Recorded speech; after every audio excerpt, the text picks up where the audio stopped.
ไม่เห็นทุกข์ก็ไม่เห็นอริยสัจเพราะอริยสัจต้องเห็นทุกขสัจจะเรียกว่าความจริงคือการเกิดเป็นทุกข์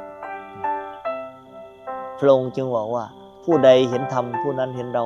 ก็ผู้ใดเห็นทุกข์นั่นแหละก็ธรรมคือทุกข์ทุกข์คือธรรมทุกอาการที่จิตปรากฏคือทุกขสัจจะแม้แต่ขนาดฟังอยู่นี่พอใจก็ทุกข์ไม่พอใจก็ทุกข์คือก่อน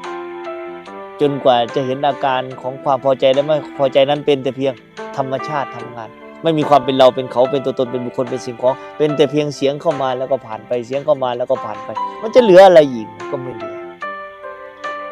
แต่สิ่งที่ถามนั้นถามได้เป็นประโยชน์ได้แต่ต้องไม่คล่องในคำถามต้องไม่คล่องในประโยชน์ที่ต้องได้สิ่งที่อาตมาพูดไม่ได้เป็นประโยชน์เลย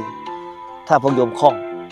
แต่เมื่อไหร่พวกโยมไม่คล่องสิ่งนั้นก็เป็นประโยชน์อันมหาศาลสูงสุดที่ไม่เคยได้ยินได้ฟังมาก่อนก็จะได้ยินได้ฟังในวันนี้